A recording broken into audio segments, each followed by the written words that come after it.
자, 은혜 받으실 하나님 말씀은 신명기 6장 1절로 5절까지입니다. 자, 오늘은 어린이 주일을 맞이해서 하나님을 사랑하는 아이로 키우라, 하나님을 사랑하는 아이로 양육하라, 이런 제목으로 하나님 말씀 함께 은혜를 나누도록 하겠습니다. 우리 사사기 13장에 보시게 되면 한 가정 이야기가 소개되어 있습니다.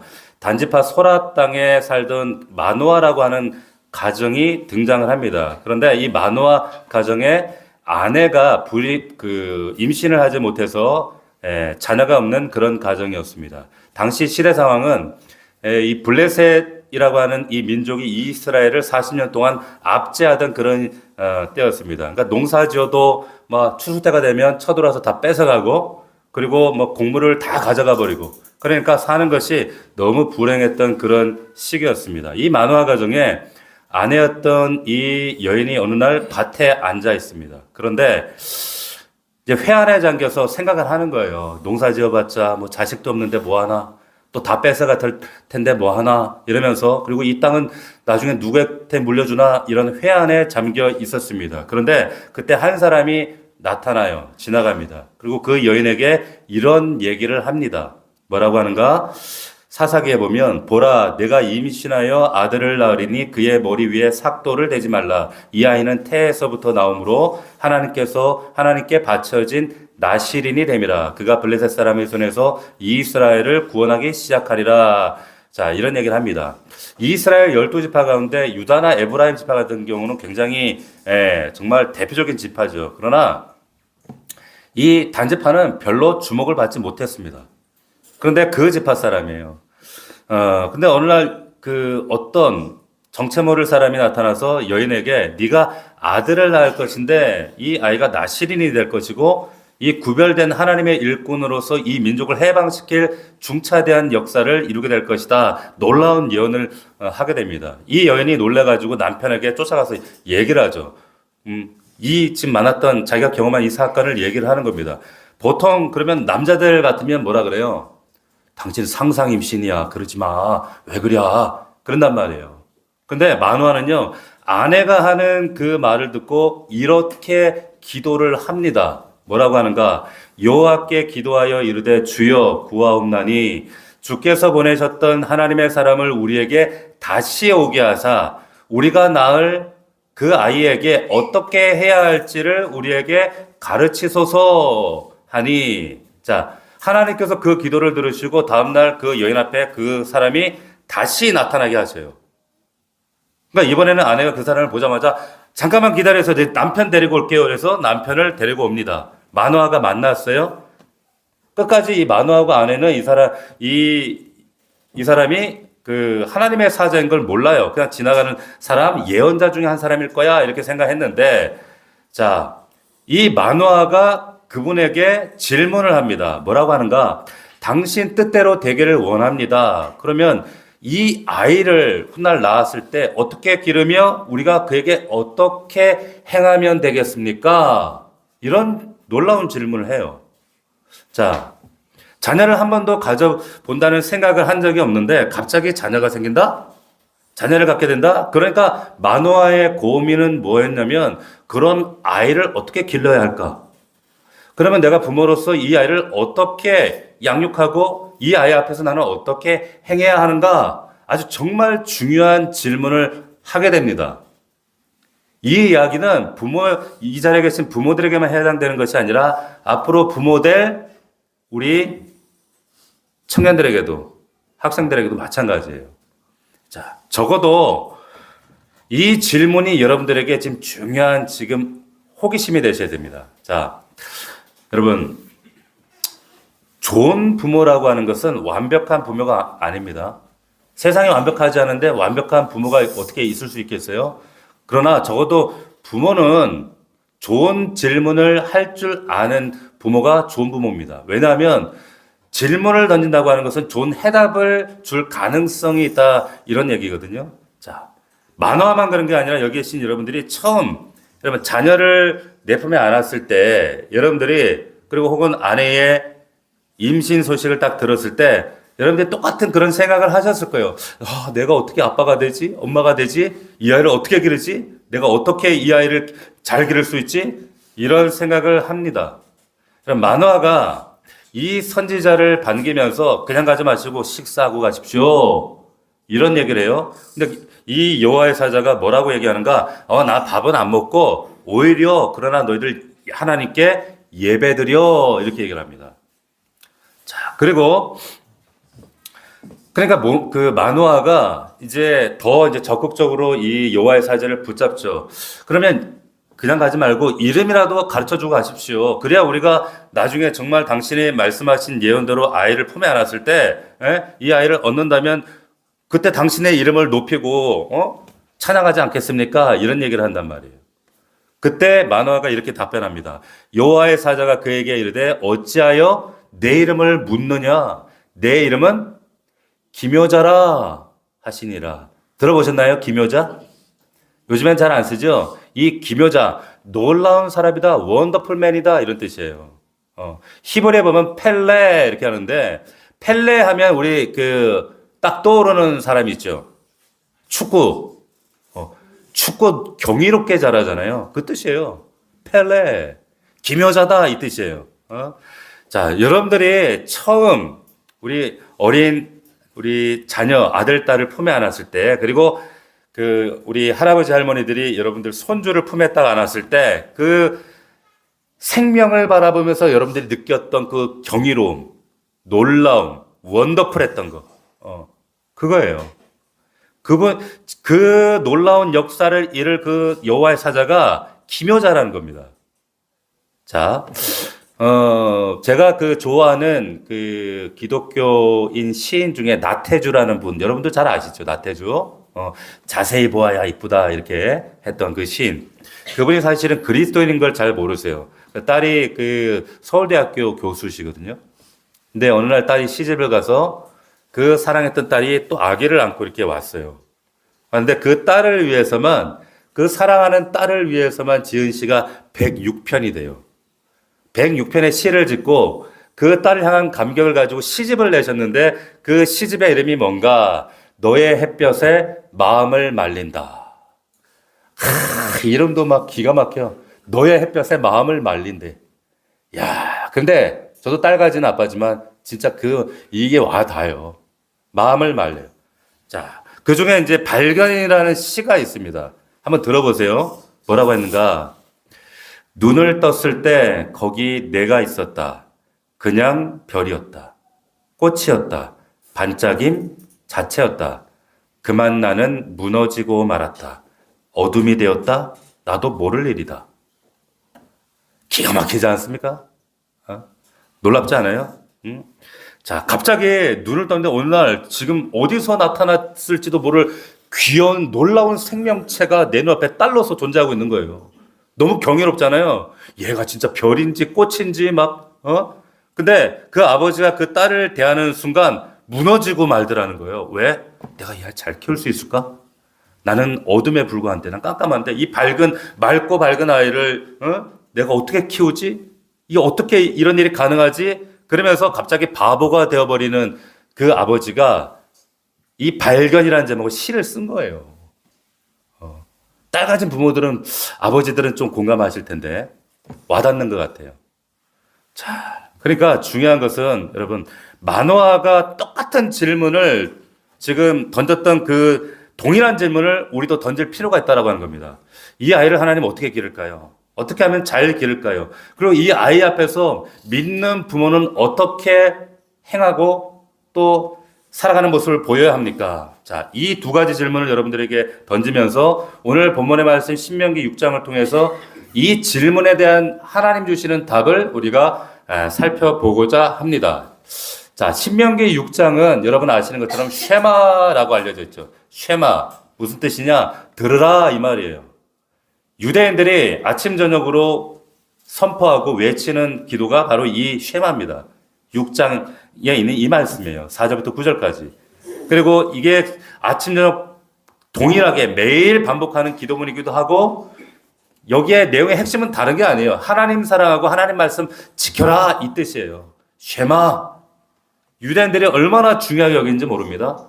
또한 우리 기독교 한국교회의 많은 부모들이 마치 신앙교육의 헌장처럼 지금 붙들고 있는 그런 말씀이죠. 자, 그런데 중요한 것은 이 신명기 6장을 여러분들이 이해하실 때 이 신명기 6장이 지금 있는 위치를 잘 이해하실 필요가 있어요. 신명기 6장 앞에 5장에는 뭐가 있을까요? 십계명이 있습니다.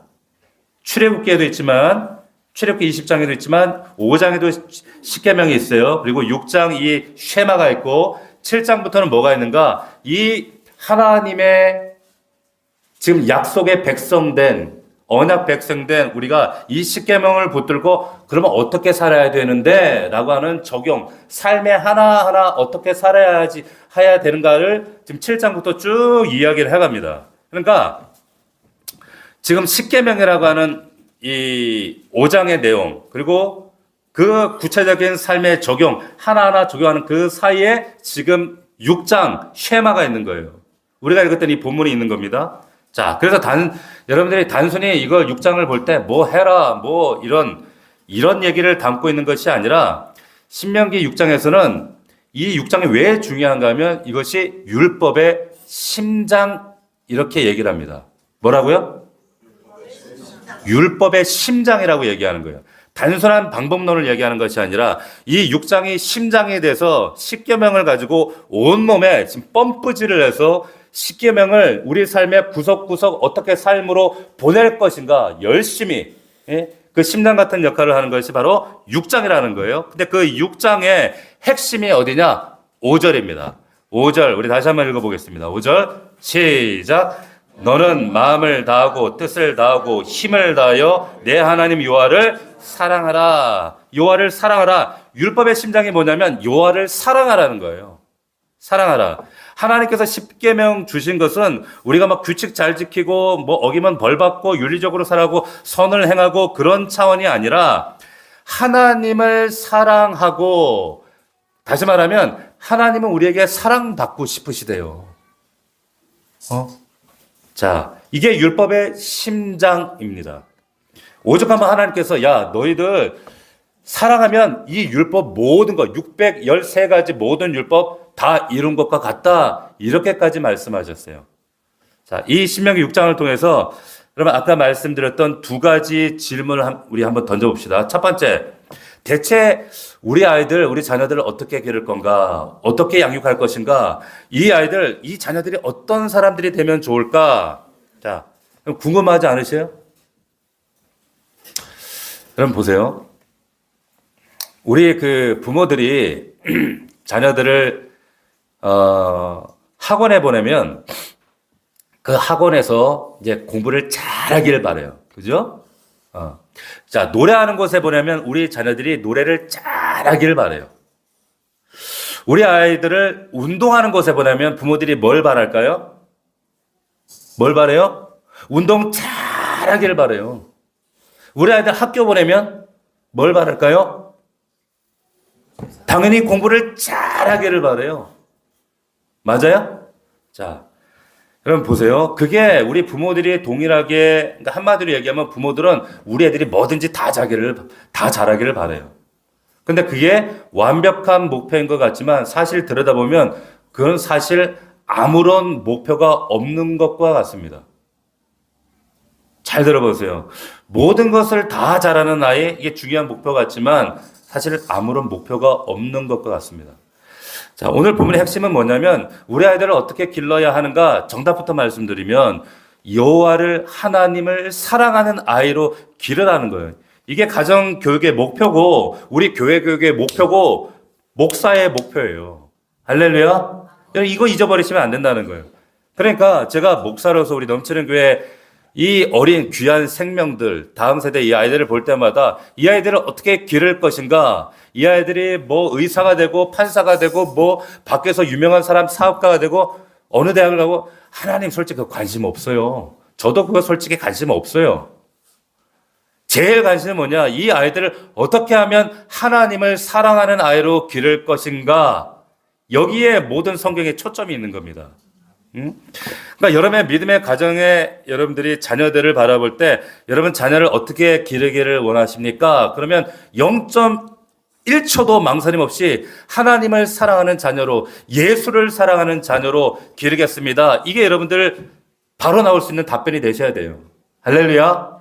그러니까 예수 사랑하는 아이로 키우셔야 돼요. 뭐 세상에서 사랑받는 아이, 세상에서 인정받는 아이, 뭐 존중받는 아이, 그게 아니라 하나님을 사랑하는 아이, 사랑하는 아이. 이게 우리의 목표입니다. 자, 특별히 오늘 본문 보시면 크게 두 가지를 말씀하시는데, 먼저 4절 한번 보시겠어요? 이스라엘아 들으라, 우리 하나님 여호와는 오직 유일한 여호와시다. 자, 하나님 사랑하라 말씀하시기 전에 먼저 뭘 얘기하시냐면, 사랑을 요구하는 하나님께서 나는 유일한 여호와다, 이걸 말씀하세요. 이게 왜 중요한가? 여러분, 여기서 유일하다는 말은 단순히 숫자적으로 only one, 하나다, 이 말이 아니에요. 무슨 말인가? 하나님께서 자신을 유일한 하나님이다 라고 얘기하실 때는 두 가지 의미가 담겨져 있습니다. 권위와 가치를 말씀하시는 거예요. 뭐라고요? 권위와 가치. 그러니까 유일한 권위다, 유일한 가치다, 이 얘기를 하시는 겁니다. 여러분, 참된 권위를 인정하지 못하면 어떤 것에도 질서를 부여할 수가 없습니다. 자, 이게 무슨 말인가? 여러분, 귀담아 잘 들으셔야 되는데, 특별히 이제 젊은 청년들, 결혼하고 싶은 청년들, 그 젊은 부부들은 잘 들으세요. 우리가 교육받을 때 우리는 어떤 교육을 받았냐면 상대적, 진화론적인 그런 교육을 받고 자랐어요. 단순히 뭐 생물만 얘기하는 것이 아니라 우리가 사회학도 마찬가지고 역사학적으로도 우리 에볼루션 그러죠. 진화적 그런 역사관으로 우리는 배워왔단 말이에요. 이게 당연히 각인되어 버렸어요. 근데 여러분, 진화라는 게 뭐예요? 한마디로 얘기하면 여러분, 지금이 더 좋은 거예요? 장차 이제 나타날 게 더 좋은 거예요? 진화론적 관점에 보면 후자예요. 장차가 더 좋은 겁니다. 그 얘기는 뭐냐면 진화적 가치를 추구하는 사람들은 영원히 참된 가치를 만나기가 어려워요. 오늘보다 내일이 더 나은 가치, 더 좋은 세상, 더 좋은 것들이 온다면 오늘의 것에 굳이 권위를 둘 필요가 없어요. 그렇지 않겠어요? 그러니까 요즘 젊은 사람들처럼 매일 신상만 원하는 거예요. 자, 오늘의 것에 권위가 없어요. 그러니까 진화론적인 가치를 추구하는 요즘의 포스트모더니즘의 젊은 세대들, 이 시대의 특징이 뭐냐? 그래서 권위가 무너지는 겁니다. 권위가 사라지는 겁니다. 권위가 무너지면요, 가치는 흔들려요. 진리가 흔들려요. 자, 하나님께서 우리에게 여호와를, 하나님을 사랑해 말씀하시면서 여호와가 유일한 하나님이야 라고 말씀하시는 것은, 가르쳐 주시는 것은 뭐냐?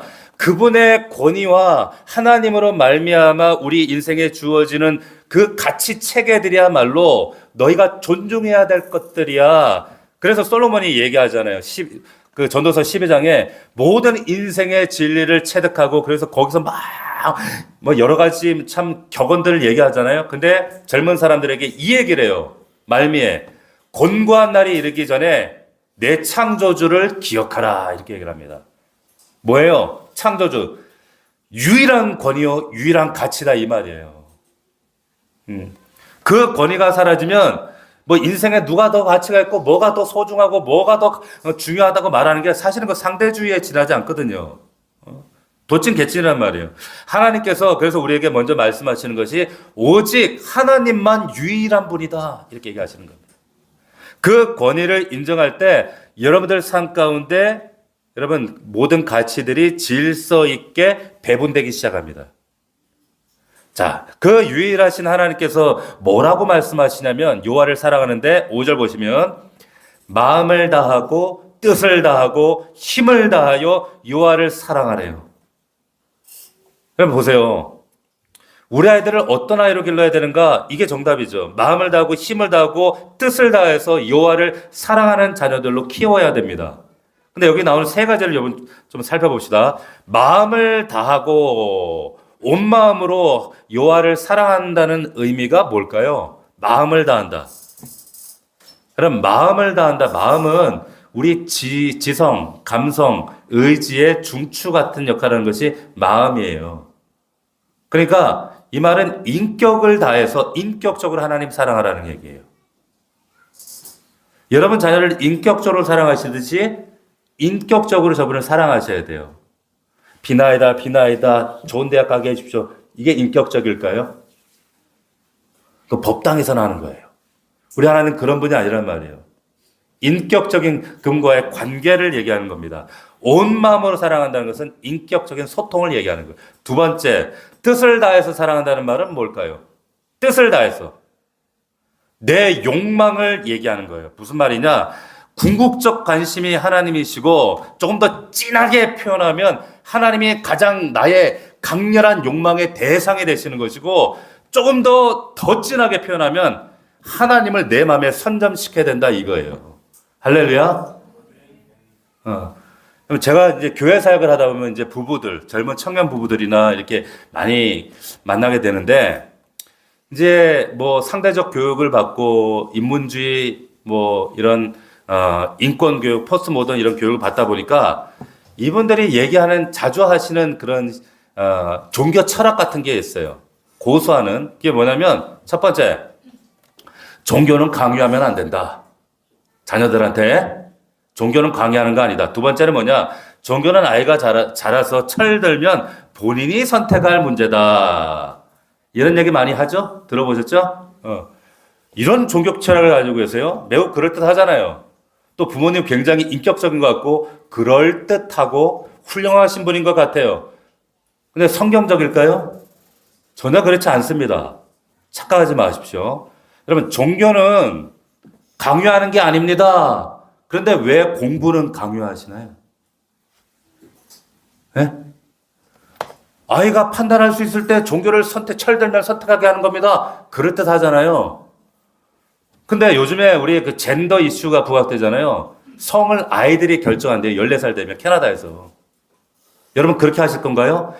남자로 태어났는데 야, 네가 남자인지 여자인지 중학교 가서 네가 결정해. 그렇게 하실 건가요? 그렇게 안 하실 거잖아요. 있을 수 없는 일이잖아요. 부모님들이 종교는 강요하는 게 아닙니다. 종교는 나중에 지들이 철들어서 자기들이 선택하는 겁니다. 라고 말하는 이유가 뭐예요? 이유가 뭘까요? 부모님들께서 하나님을 사랑하는 일에 확신이 없기 때문에 그런 거예요. 예를 들어 드릴게요. 여러분, 아이들이 모든 결정을 자기가 만약에 정말로 인격적으로 철들어 선택한다 그러면 엄마들이 음식 만들어줄 때 이거 좋은 거 먹으라고 막 이렇게 하시면 안 돼요. 자기들이 선택하게 해야지. 자기들이 햄버거도 먹어보고, 불량식품도 먹어보고, 이것도 먹어보고, 막 먹어보고, 애가 커서 자기가 고르게 해야지. 근데 부모가 그렇게 하지 않아요. 왜 그렇게 안 해요? 이런 거 먹으려고 그러면, 야, 먹으면 안 돼. 그거 해. 그 불량식품이야. 먹으면 큰일 나. 몸에 안 좋아. 왜 그렇게 하세요? 왜 그렇게 하셨어요? 부모에게 확신이 있어서 그런 겁니다. 맞아요? 근데 왜 신앙은 강요하면 안 되고 종교는 아이가 모든 것을 맛보고 선택하게 하세요? 무슨 일이라는 거예요? 말이 안 된다는 거예요. 부모가 요아를 사랑하고 스스로 신앙에 대한 가치와 유일한 권위에 대해서 확신이 없기 때문에 그런 거예요. 아시겠어요? 그러니까 스스로 가치를 정하지 못했기 때문에 그런 우유부단한 태도를 취하는 거지. 그러다 시간 다 보내고 아이들이 선택할 때 되면 아이들이 선택하나요? 안 해요. 세상이 더 좋은데? 네? 하나님 그 뜻을 다하라고, 뜻을 다해 사랑하러 하는 것은 그 마음을 선점하라는 얘기예요. 이스라엘 백성들 보세요. 어릴 때부터 달달달달 그 마음을 장악시켜 버리는 거예요. 하나님을 사랑하는 가장 중요하다는 것을 이걸 아이들에게 그 마음을 선점하도록 하는 겁니다. 이게 기독교 교육이에요. 어떤 분들은 또 이런 얘기하면 왜 주일학교에서부터 아이들을 세뇌 교육을 하십니까? 이런 얘기를 해요. 여러분, 세뇌 교육과 조기 신앙 교육은 다른 거예요. 세뇌 교육은 하면 할수록 어떻게 해요? 자기가 속았다고 느끼는 게 세뇌 교육이고, 조기 교육이라고 하는 것은 하면 할수록 뭐예요? 감사가 터져 나오는 거예요. 잘했구나. 내가 잘 배웠구나. 이게 어떻게 같아요? 다르죠? 여러분, 뜻을 다해 하나님 사랑한다는 것은 우리 자녀들, 아이들 마음을 복음으로 선점하라 그 얘기입니다. 얼마나 중요한지 몰라요. 여러분, 우리 아이들은요, 어릴 때부터 지금까지 이 작업했어요. 이 작업. 얼마나 중요한, 그래서 어떻게든지 그 선점을 하려고 기독교 학교에 보내고, 어떤 일이 있어도 그, 산삼보다 귀한 고3 시기에도 주일날 성수하게 하고, 왜 그렇습니까? 하나님 그 안에 장악되도록. 혹시 부모님들 가운데 그런 인본주의적인 생각을 갖고 계신 분들이 있다면 진지하게 고민해 보셔야 됩니다. 예? 정말 공연은 뭐 종교가 강요하면 안 되는 거 그런 건지 말씀을 되게 분별하시자는 거예요. 세 번째, 힘을 다하여 여호와를 사랑하라 그랬습니다. 힘을 다하라 이 말은 내가 가진 재산, 지위, 업적, 직업, 내가 가진 달란트 모든 것을 다 동원해서 하나님 사랑하라는 얘기예요. 자, 여러분 하나님을 사랑하게 되면 느헤미야처럼 자신의 벼슬을 이용해서 하나님 사랑하게 됩니다. 하나님을 진짜 사랑하게 되면 에스더처럼 자신의 미모와 자신의 지위를 이용해서 하나님 사랑하게 돼요. 하나님 사랑하게 되면 모세처럼 자신의 벼슬, 자기가 학문 이거 가지고 하나님 사랑하게 됩니다. 우리 교회 자녀들 이렇게 키우려고 하는 거예요. 여러분 재산도 있고 내가 능력도 있고 은사도 있고 여러 가지 다 가졌는데 사랑할 대상이 없다. 그 사람은 그 인생에 표류할 가능성이 많아요. 여러분 사람이라는 존재는 하나님께서 DNA 안에 사랑하고 사랑받도록 이렇게 만들어 놓으셨어요. 하나님 이 아이를 어떻게 기르오리까? 하나님 대답하십니다. 주를 사랑하는 자녀로 길러라. 이게 쉐마입니다. 자, 주를 사랑한다는 것은 뭐냐면 유일한 권위, 우리 인생을 살아갈 때 불변하는 가치를 부여하시는 그 하나님을 사랑하도록 그 마음을 선점시켜라. 아이가 자라면 자랄수록 여러분 여기 안에 지각 변동이 일어나잖아요. 전두엽이 애들이 이게 불안전하잖아요. 근데 그 마음이 다듬어지기 전에 그 마음에 하나님이 먼저 그려지게 하고 그래서 그 아이가 먼저 하나님을 향한 그 마음이 가장 큰 욕망이 되도록 그리고 자기가 가진 은사와 능력과 직업과 모든 삶에 그래서 하나님을 가장 그 모든 것을 동원해 사랑할 수 있도록 그런 존재로 만들어라. 여러분 이스라엘 사람들 세상의 0.2%도 되지 않는 이스라엘이 세상을 모든 각 분야를 지배하고 있는 이유는요. 사실 이 세마 때문이에요. 그럼 만화가 그랬던 것처럼 하나님 이 아이를 어떻게 길러야 될까요? 주를 사랑하는 아이로 기르시면 결코 후회하지 않으실 겁니다. 두 번째, 그러면 그 아이 앞에서 우리는 어떻게 행해야 됩니까? 부모 노릇 어떻게 해야 됩니까? 6절. 자, 같이 한번 읽어봅시다. 시작. 오늘 내가 내게 명하는 이 말씀을 너는 마음에 새겨라. 자, 무슨 말이냐? 교육의 주체가 부모라는 얘기입니다. 2절 보세요. 2절을 보시면 곧 너와 내 아들과 내 손자들이 이 교육의 주체가 바로 너 부모에게 달려있다는 것을 보게 됩니다. 이렇게 말씀하시는 거예요. 네가 먼저 마음에 새겨라 하시는 거예요. 네가 먼저. 부모인 네가 먼저 하나님 사랑하면 아이들도 사랑하게 된다. 이 말이에요. 어렵지 않죠? 주를 사랑하는 아이로 아이들을 키우려면 부모가 어떻게 해야 되는가? 부모가 먼저 주를 사랑하지 않으시면 안 됩니다. 자, 에베소서에 보면 하나님께서 이런 경고하셨어요. 아비들아 너희 자녀를 노엽게 하지 말고 오직 주의 교훈과 훈계로 양육하라. 부모에게 무슨 얘기를 하셨냐면 자녀를 사랑할 때 우리가 잘못하면 아차하면 자녀들이 분노할 수 있대요. 그러면 우리가 양육하면서 이 자녀에게 분노를 일으키게 하지 않는 교육은 어떤 교육인가? 정답부터 말씀드리면 하나님보다 여러분 아이를 하나님보다 더 하나님처럼 사랑하면 아이들이 분노합니다. 아시겠어요? 잘 이해하셔야 돼요. 자, 예를 들어 드립니다. 가장들이 계시잖아요. 그죠? 가장들이 계신데 우리 아내들이 생활비가 모자라. 돈 좀 더 벌어와. 더 갖고 와. 돈 좀 갖고 와. 그러면 남편들이 지쳐가지고 하는 말이 뭐예요? 내가 조폐공사냐? 내가 돈 찍는 공장이냐? 이 말을 번역해드리면 뭐예요? 내가 하나님이냐? 이 말 아니에요. 그죠? 남편들이 아내들에게 뭐 요구하는 게 많냐? 시댁한테도 잘해야 되고, 자식도 잘 키워야 되고, 뭐 집안일도 잘해야 되고, 그럼 아내들이 지쳐갖고 뭐라 그래요? 내가 어떻게 다 잘하냐? 이 말을 번역해드리면, 내가 하나님이냐? 그 말 아니에요. 화나서 하는 얘기예요. 그죠? 분노해서. 자녀들도 똑같아요. 부모들이 자녀들 다 자라길 원한다면서. 예? 부모가 아이들을 하나님처럼 사랑하면요, 아이들 마음속에 분노가 일어나요. 이게 그냥 드린 얘기가 아니라 잘 들으셔야 됩니다. 우리 자녀들 키우는 엄마, 아빠들 잘 들으세요. 하나님을 사랑하는 부모가 해야 될 일이 뭐냐면, 정말 훌륭한 부모는 아이들로 하여금 하나님을 생각할 때 질투를 느끼게 만드는 게 가장 훌륭한 부모예요. 아내가 남편이 하나님을 너무 사랑해서 아내가 그 하나님을 질투하게 만드는 게 정말 멋진 가장이에요. 그러면 그 가족들은요, 분노하지 않아요. 아세요? 절대 분노하지 않아요. 자녀들도 분노하지 않아요. 우리가 근데 왜 분노하는가? 상대방을 하나님보다 더 하나님처럼 사랑하면 상대방이 분노해요. 이율배반적이거든. 불가능하거든. 내 자녀를 노엽게 하지 말라. 그 말의 의미는 뭐냐? 여러분 자녀를 하나님처럼 사랑하시면 안 돼요. 여러분 자녀들이 하나님 되면 안 된단 말이에요. 부모가 해야 될 일이 첫 번째 뭐냐? 너는 먼저 네 마음에 이거 새겨라 이거예요.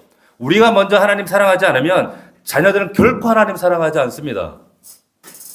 하나님은 신주단지가 아니에요. 두 번째, 부지런히 가르치라고 했어요. 이 말씀 보니까 집에 있을 때든지 7절에 보니까 부지런히 가르치면 집에 있을 때든지 길을 갔든지 누워 있을 때든지 일어날 때든지 이 말씀을 강론해라. 이거는 사람 달달달달 볶으라는 그 말이 아니라 신앙교육의 열의를 가지라 그 말이에요. 한국 부모들 치맛바람 장난 아니잖아요. 그죠? 오죽하면 백악관 대통령들마다 언급하잖아요. 이거. 근데 신앙교육은 그러셨어요? 제가 부목사 생활을 할 때 어떤 장로님이 저한테 목사한테 과외를 부탁하더라고요. 신앙 과외를. 목사님, 일주일에 한 번 교회 와가지고 애들이 말씀을 너무 모릅니다. 이 아이가 하나님 만날 수 있도록 한 번씩 과외를 해야 돼. 저한테 과외비를 주겠다고.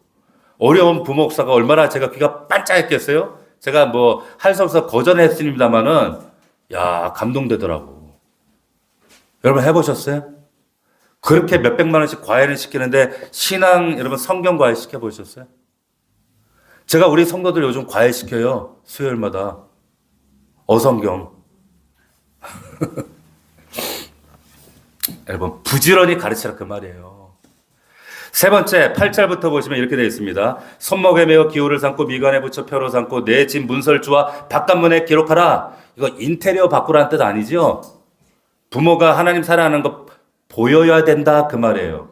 사랑하는 게 보여야 된대요. 아이들 눈에 보여야 된대. 부모들이 얘기합니다. 야, 엄마 아빠가 하나님 얼마나 사랑하는지 알지? 어떻게 알아? 보여야 알지. 어떻게 알아요? 하나님 그렇게 말씀하지 않으셨어요. 부모인 네가 마음에 여호와를 사랑하는 게 새겨져서 자녀들 눈에 똑똑하게 보여야 된대요. 보여야 된대요. 보여주셨어요? 응? 여러분, 보이기 위해서 신앙생활 하라는 말이 아니에요. 여러분, 하나님 사랑하는 게 보여집니다. 여러분, 제가 우리 아내 사랑하는 거 보이지 않으세요? 꼴이 떨어지잖아. 제가 우리 아내랑 연애할 때, 제가 우리 아내하고 아무도 모르죠. 전도사니까. 제가 그때 외국인을 섬기고 있을 때, 우리 아내를 사랑하는 그 마음이 나는 아무도 얘기 안 한다고 했는데, 다 펴놨대. 꿀이 뚝뚝뚝뚝 떨어져가지고 그러더래. 어머, 전사님 너 좋아하나 봐. 막 이러더라는 거예요. 사랑하면은 그게 왜 안 보여? 보여야지. 여러분 자녀들이 그거 못 보고 있다면 여러분 기도하셔야 돼요. 더 사랑하셔야 돼요. 그러니까 하나님 사랑한 게 보여야 돼요. 먼 훗날에 여러분들이 다 죽고 하늘나라 갔을 때 부모들을 추억할 때 부모에 대해서 말할 때 부모가 하나님을 어떻게 사랑했는지 본 것을 말할 수 있어야 돼요. 보여주셔야 됩니다. 아멘? 이해가 되시나요? 자, 마노아가 여호와 사자에게 물었죠. 아이를 어떻게 기를까요? 부모는 어떻게 행해야 됩니까? 신명기 6장에 말씀하셔요. 주를 사랑하는 아이로 키워라. 나는 그럼 어떻게 행할 건가? 그 아이 앞에서 네가 먼저 하나님 사랑하고 눈에 보일 정도로 유아를 사랑하라고 말씀하십니다.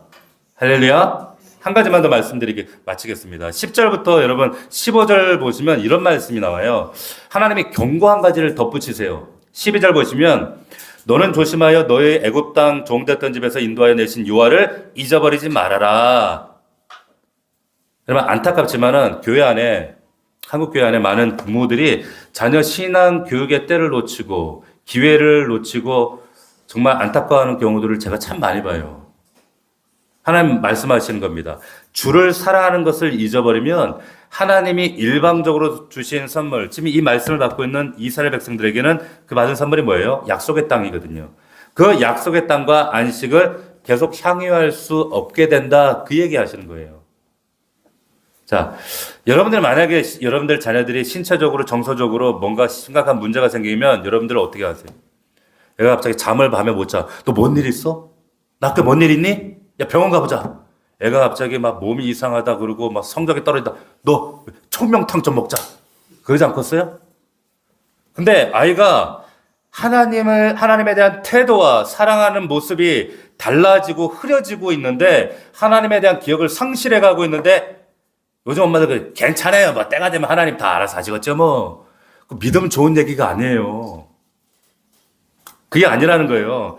자, 조심해라, 잊지 말라 이렇게 말씀하시는 겁니다. 여러분 하나님 사랑하는 건 선택 조건이 아닙니다. 하나님 사랑하는 것을 여러분 잊어버리게 되면 이미 선점했던 가나안 땅, 그 약속과 축복을 빼앗기게 되어 있다. 지금 그 얘기하는 거예요. 하나님은 우리 인생에 적자가 생겼다고 걱정하시지 않고요. 내가 뭔가 탈락했다고 하나님이 안달복달하시는 하나님 아니세요. 별로 관심 없어요. 하나님은 우리가 하나님 사랑하는 거 놓치게 되면 질투하신다. 그래서 여기 질투라는 말이 나오는 거예요. 하나님이 뭘 질투를 하셔. 신인데 질투하신다니까요. 사랑하지 않으면. 하나님 사랑 잃어버린 사람들이 질투하십니다. 여러분 그거 아셔야 돼요. 우리 자녀들이요. 정말 대한민국 땅에 태어났다는 거는 로또 맞은 거예요. 맞죠? 여러분 지금 로또 맞은 시대에 살고 있는 거예요. 전쟁 없는 나라. 냉장고만 열면 뭐가 다 있는 나라. 어디를 가든지 이렇게 행복하게 풍성한 나라. 어느 나라 가봐도 대한민국 같은 땅이 없습니다. 근데 이 아이들에게 이 누리고 있는 많은 혜택과 부여와 이 배려된 수많은 기회들 이런 것들을 다 부여받았지만은 하나님께 얘기하신 게 뭐냐면 여러분 11절 한번 보세요. 11절 6장 11절 이 약속의 땅에 가면 이런 일이 있대요. 11절 네가 채우지 아니한 아름다운 물건이 가득한 집을 얻게 하시며 내가 파지 아니한 우물을 차지하게 하시며 내가 심지도 아니었는데 포도원과 감람나무를 차지하게 하사 내가 배불리 먹게 하실 때에 이거 우리 자녀들 아니에요. 우리 자녀들. 예? 이런 좋은 환경 누리고 있는 여러분들 자녀들 키우고 있지만은 안심하지 말라는 거예요. 아이들이 하나님을 잊어버리면 여러분 죄송합니다만은 모든 걸 잃어버릴 가능성이 100%다 이 말이에요. 그걸 말씀하고 있는 거예요. 참 자식 농사 어렵죠. 맞아요? 저도 두 아이들 키우고 있고 저도 우리 성도들을 양육하는 목사 입장에서 보면 자녀나 성도나 비슷해. 참 말 안 들어. 말 안 들어요. 예? 제가 어떻게 하면 우리 성도들이 참 성숙할까 늘 고민하는 게 그거죠. 근데 제가 우연히 보게 된 그 시 가운데 김태정 시인이 쓴 그 배추절기라는 시간인데 너무 와닿는 거야. 한번 들어보세요. 자식. 저는 이제 목사니까 우리 성도들, 자녀들 생각하면서 한번 들어보십시오. 아침 일찍 다듬고 썰어서 소금을 뿌려놓은 배추너가 저녁이 되도록 절여지지 않는다. 소금을 덜 뿌렸나? 애당초 너무 억센 배추를 골랐나? 아니면 저도 무슨 사귀지 못할 시퍼런 상처라도 갖고 있는 걸까? 점심 먹고 한번 빨래하며 화장실로 가며 또 한번 골고루 뒤집어 또 주고 소금도 가득 뿌려 주었는데 한 주먹 왕소금에도 상처는 좀채 절여지지 않아 갈수록 빳빳이 고개 쳐드는 슬픔. 꼭 내 상처 확인하는 것 같아. 소금 한 주먹 더 뿌릴까 망설이다가 그만, 조금만 더 기다리자. 제 스스로 제 성깔 잠재울 때까지, 제 스스로 편안해질 때까지 상처를 헤집듯 배추를 뒤집으며 나는 그 날것의 자존심을 한입 베어 물어본다. 어떻게 이렇게 공감되는지 모르겠어. 공감되지 않아요? 네? 우리 왜 이렇게 안 절여질까요? 꼭 안 절여지는 배추처럼. 우리 자녀들이 왜 이렇게 숨이 안 빠질까? 네? 배추가 아니라 무인가? 깍두기로 썰어갖고 그냥 확 깍두기를 묻혀야 되나? 네? 자녀들 마음대로 안 되는 거 너무합니다. 성도들도 마찬가지예요. 사람이 그래요. 그런데 제가 이 말씀 드리는 이유는 여러분들 자책감에 빠지라고 그런 말씀 드린 것이 아니라 포기하지 마십시오. 할렐루야. 말씀 붙잡고 자녀들을 말씀으로 더 견책하시라는 거예요. 늦지 않았습니다. 여러분들이 하나님 사랑하시면 돼요. 야, 엄마 아빠가 지금 늦사랑에 빠졌어. 바람났다 야. 야, 내가 진짜 하나님 진짜 사랑해 보니까 나 진짜 사랑하게 됐는데 사랑해 보니까 너무 좋다. 그러죠?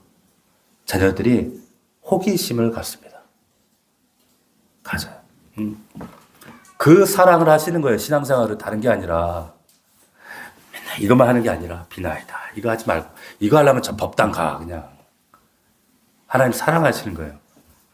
여러분 우리 자녀들을 어떻게 기르고 그 자녀들 앞에서 우리는 어떻게 행해야 되는가 너무 중요한 질문이죠. 이 만화의 질문이. 예. 그 질문에 누가 권위 있는 가치 있는 대변을 해줄 수 있는가? 부모입니다. 그리고 부모가 먼저 주를 사랑하시는 겁니다. 먼저 사랑하시는 거예요. 그리고 그 아이는 그 부모가 하나님 사랑하는 모습을 보고 또 주님을 사랑하는 아이들로 자라게 됩니다. 아멘. 그런 우리 넘치는 교회 사랑하는 가족들 자녀들로 키우시기를 주의 이름으로 축원합니다. 아멘. 기도하겠습니다. 제가 기도하겠습니다. 하나님 아버지 우리에게 이 귀한 어린이 주일을 허락하셔서 내 옆에 앉아있는 사랑하는 아들 딸들을 통해서 얼마나 하나님 나라의 그 천국을 경험하게 하시고 행복을 누리게 하신 그 하나님 아버지 너무 감사합니다. 이 자녀를 우리에게 선물로 주셨는데 내 육신의 생각대로 또 세상의 인본주의적인 방식대로 진화론적인 포스모던적인 그런 세상의 방식이 아니라 오직 이 쉐마 하나님 말씀대로 양육할 수 있도록 주님 지혜를 주시고 은혜를 더하여 주옵소서. 하나님 오직 유일한 권위이신 가치이신 하나님을 사랑할 수 있도록 먼저 부모된 우리가 하나님을 뜨겁게 마음을 다하고 뜻을 다하고 힘을 다하여 하나님 사랑하게 하시고 그 사랑하는 모습이 자녀들에게 생생하게 보여지게 하시고 그 사랑을 우리 자녀들도 체험함으로 그 사랑을 간증함으로 저들의 삶 가운데 하나님의 사랑이 뜨겁게 재생될 수 있도록 하나님 축복하여 주옵소서. 감사드렸고 예수님의 이름으로 기도하옵나이다. 아멘. 우리 자리